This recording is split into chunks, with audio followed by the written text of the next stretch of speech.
Yang pertama, khawatiran Salat tidak diterima. kalau seandainya ibadah kita tidak diterima oleh Allah Subhanahu wa taala. Kaum muslimin dan muslimat, ya pertanyaan sangat bagus dari Mbak Aisyah tadi di Lampung ya, Iya.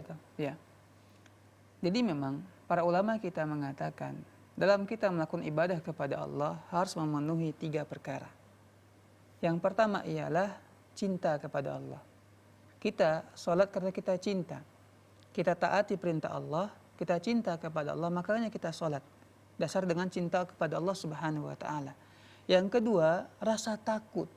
Nah, rasa takut ini maknanya artinya ialah kita takut Allah Azza wa Jalla tidak akan menerima sholat kita. Nah, ini ya, kemudian yang ketiga, ini juga 3 ini harus terpenuhi ketika kita beribadah kepada Allah. Harapan. Artinya apa? Kita berharap bahwa Allah Azza wa Jalla menerima amalan ibadah kita ini, menerima sholat kita ini. 3 perkara inilah yang harus ada.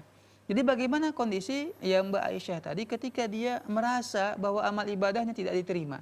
Mungkin sedikit perlu diperbaiki saja. Ya, mungkin itu rasa khawatir yang sudah ada memang, sehingga rasa khawatir tersebut seharusnya membawa kita memperbaiki sholat kita. Kita tahu bahwa Allah Azza wa Jalla menerima sholat hambanya jika hamba tersebut dia itu sesuai dengan sunnah Nabi Shallallahu Alaihi Wasallam. Karena Nabi Shallallahu Alaihi Wasallam mengatakan, "Shallu kama ra'aitumuni usalli." Salatlah kalian sebagaimana kalian melihat aku salat. Ini membawa kita rasa takut kita, rasa khawatir kita, Allah tidak menerima salat kita, membawa kita untuk meniru Nabi Shallallahu Alaihi Wasallam dalam salatnya. Kemudian juga membawa kita untuk ikhlas, bahwa kita salat memang karena Allah, cinta kepada Allah Subhanahu wa taala, bukan karena dunia, bukan pula karena sifat riya, tapi karena Allah Subhanahu wa taala. Nah, ini coba kita perlu perbaiki. Kemudian setelah kita sudah berusaha untuk ikhlas, berusaha untuk mutabah sesuai dengan cara Nabi Shallallahu Alaihi Wasallam, tentunya ada harapan Allah menerima salat kita, bukan seuzon. Beda antara berharap dengan seuzon.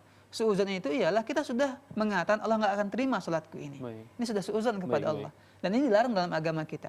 Allah Subhanahu Wa Taala dalam hadis qudsi mengatakan, ana inda dhanni abdi bi. Aku itu sesuai dengan prasangka hambaku kepadaku. Artinya apa? Seorang muslim, seorang mukmin wajib terus berusaha berprasangka baik kepada Allah. Dia berprasangka baik Allah dan berharap kepada Allah, Allah menerima amal ibadahnya. Ini yang seperti yang diharapkan. Jadi kita nggak berburuk sangka kepada Allah, langsung kita ponis Allah nggak terima nih amal ibadahku. Tidak. Tapi kita berharap, ya Allah, aku mohon kepadamu terima amal ibadahku. Selalu kita berharap seperti itu. Allah terima amal soleh kita. Dan kita berusaha memperbaiki amal soleh kita, keikhlasan kita, kesesuaian salat kita dengan salat Nabi Shallallahu Alaihi Wasallam, dan juga kekhusyukan kita. Dan yakinlah kalau kita melaksanakan ini semua, optimis kita, berharap kita Allah Azza wa Jalla menerima salat kita, menerima amal ibadah kita, salat ataupun ibadah-ibadah lainnya.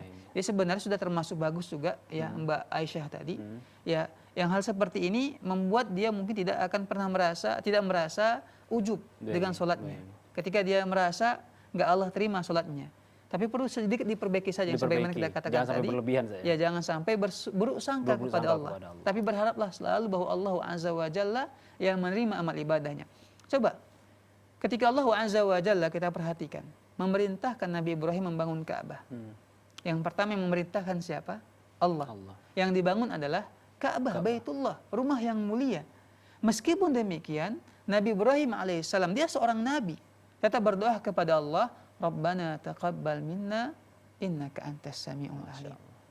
Ya Allah, kami mohon kepadamu, terimalah amal ibadah kami ini ya Allah. Beliau seorang nabi yang memerintahkan Allah, dan yang beliau bangun adalah Ka'bah, Baitullah. Meskipun demikian selalu meminta kepada Allah, memohon kepada Allah agar Allah menerima amal solehnya. Kita bukan seorang nabi, dan salat kita juga belum tentu, ya nggak tahulah kita bagaimana salat kita. Maka seharusnya doa seperti ini banyak kita minta kepada Allah. Setelah kita sholat, ya, dalam doa kita, dalam sujud kita, Rabbana taqabbal minna innaka antas sami'ul alim. Ya Allah, terimalah amal ibadah kami ini ya Allah. Ataupun doa yang Nabi ajarkan setelah habis subuh kita membacanya, Allahumma inni as'aluka ilman nafi'an wa rizqan tayyiban wa amalan mutaqabbalan. Sering kita amalkan. Ya Allah, kumohon kepadamu ya Allah, ya, ilmu yang bermanfaat, amalan Allah yang Engkau terima, dan juga rezeki yang baik. Ini doa yang selalu harus kita amalkan. Seorang mukmin memang diperintah untuk selalu meminta kepada Allah Subhanahu wa taala.